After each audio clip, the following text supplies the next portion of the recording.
Big news if you're a Barcelona and a Madrid fan. Not the best day for both clubs.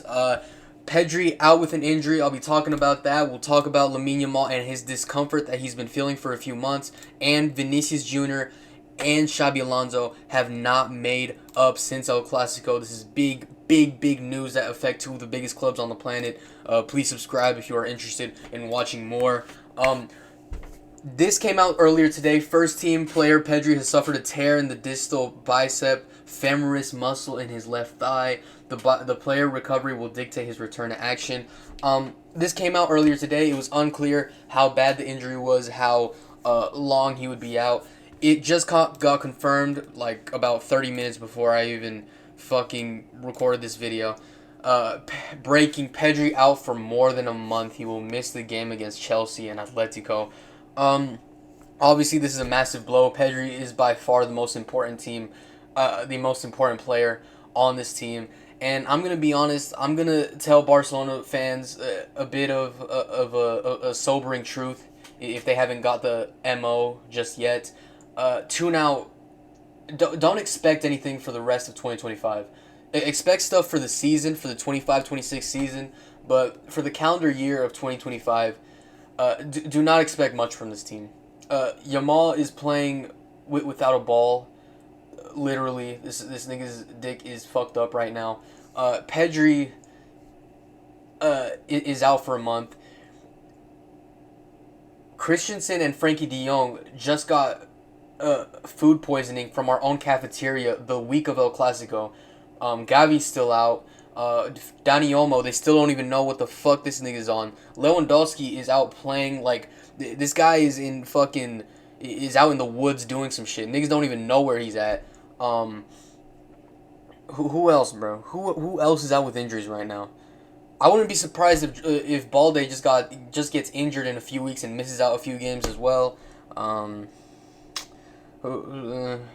Torres just came back. Rafinha's out as well. Do not expect much for the rest of the season, the rest of the year, because this team is physically fucked right now. And I don't know how this is happening. Pedri, I understand, he's played consistently for the past year, but Hansi Flick has been resting players, he's been giving players time, and they're still getting injured, bro. Something's wrong with our medical team. These niggas all need to be fired, because this is insane. I've never seen this happen in any other sport where this many injuries happen and we just get completely fucked like this. This is terrible. Don't expect too much. This is our most important player by far, and he's out for a month. I'm just in it for the ride. I'm still gonna expect us to beat all these teams simply because I'm a Barca fan and just I just can't help but think we'll beat everybody. But I wouldn't be too surprised if we do get fucked up in these games. So yeah, the push in 2026 will be legendary. Just like last season, we had 2 bad months in November and December. We pushed the final 6 months and we won that domestic treble. Do not fucking forget. This time we're not going just for a domestic treble. We're coming for a treble. We're becoming the kings of Europe as well. Be fucking patient. Do not let these rival fans get in your fucking head. These players know who they are. We're just having some complications right now. All right. As for that, Lamine Yamal is only at 70% of his physical maximum. His pubic issues are physically conditioning him.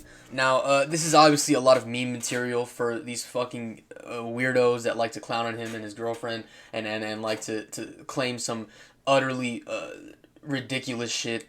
I honestly could tell that Lamine was pretty fucked up. It was pretty obvious if you watched him against PSG, against Madrid.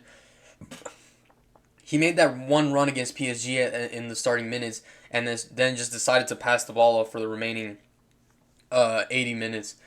And then he did the same against Madrid. The only thing this time is he didn't even have a spectacular run. He just passed the ball the whole time. And it was strange to me, bro, because if you watch Lamine, you know how aggressive he is usually on the one-on-ones when he has the chance. He just was not doing it on Sunday, bro. And you could tell there was something wrong, bro. He's at 70%. And I saw this thing where Messi was talking about having pubic, like the same type of injury in 2019, and he said that had been dealing with it for 3 years and it had affected how he played, bro. And obviously Messi was still the best player in the world at the time, but that is kind of worrying to see how much that kind of injury can affect a player and for how long it can fuck a player up. Hopefully, Lamine can somehow recover from this and get a bit better. Or he will probably have to stop playing as a winger, bro. He will probably have to play as a number 10, which I like. He is a good distributor of the ball. He has good decision making. But I think at this age he's most dangerous on the wing. But we'll see, bro. Hopefully this doesn't completely fuck up his career and derail things. But yeah, I would watch out for this. And if he does play like how he did against Madrid, just remember he's not physically fit right now. Yeah. Um. As for the Vinicius Xabi Alonso beef, if you want to say, this all started this weekend against Barcelona. Vinicius Jr. was tearing up Barcelona in that second half. First half as well, he was completely tearing it off. And then around the 60th, 70th minute, somewhere in between there, Xabi Alonso took him off. And Vinicius went absolutely mad.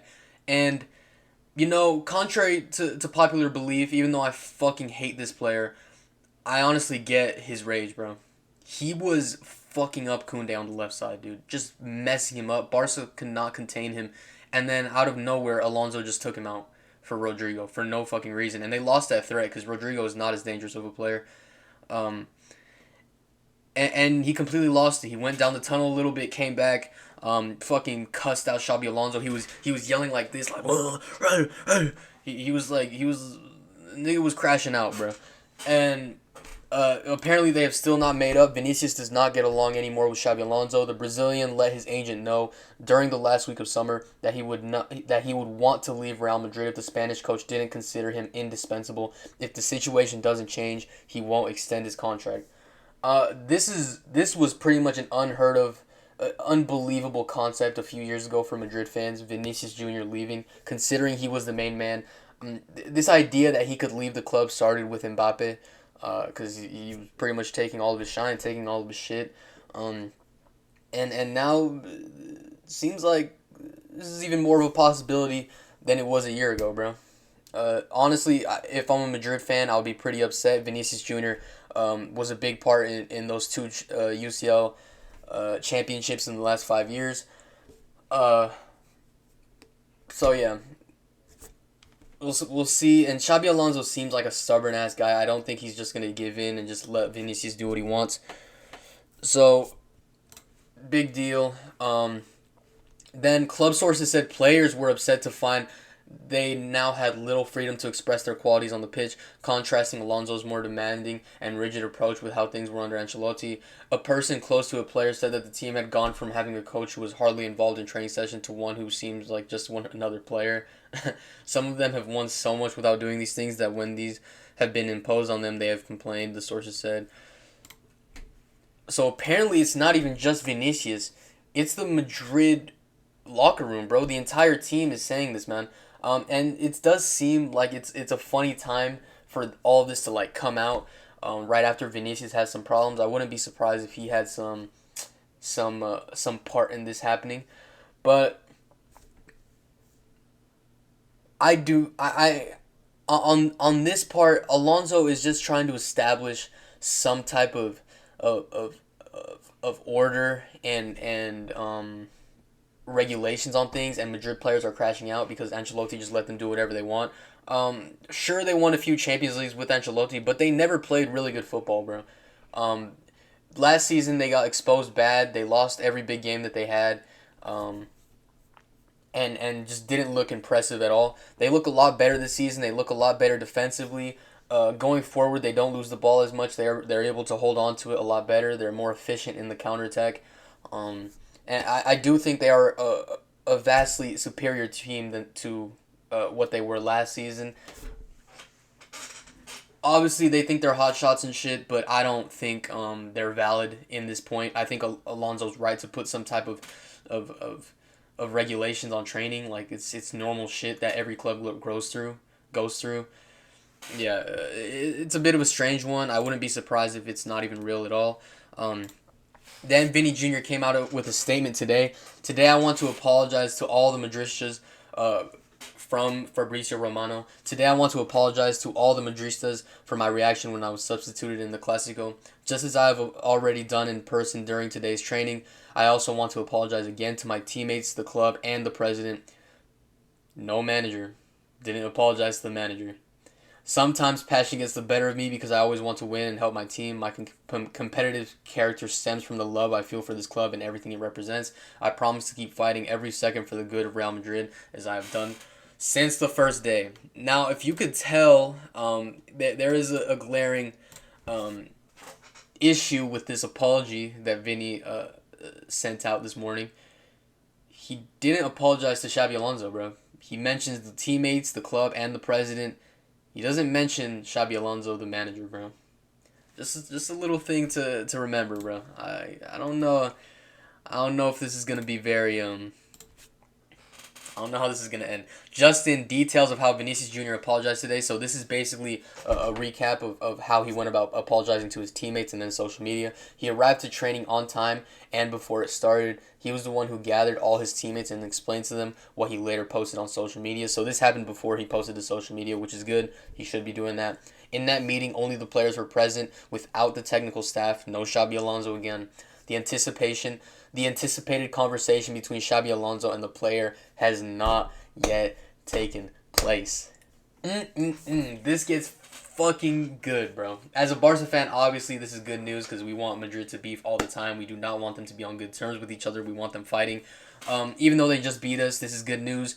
The more that Vini continues to fuck up the locker room, or at least his relationship with Alonso, the better it is for us because Vini is a very important player for Madrid, and if Alonso just takes him out of the team or leaves him out of certain shit for his own ego, that does help Barcelona. So yeah. Barca are coming for everything. We are winning the treble. Fuck anybody that doubts us. I'll see you guys when we get some news next. Peace.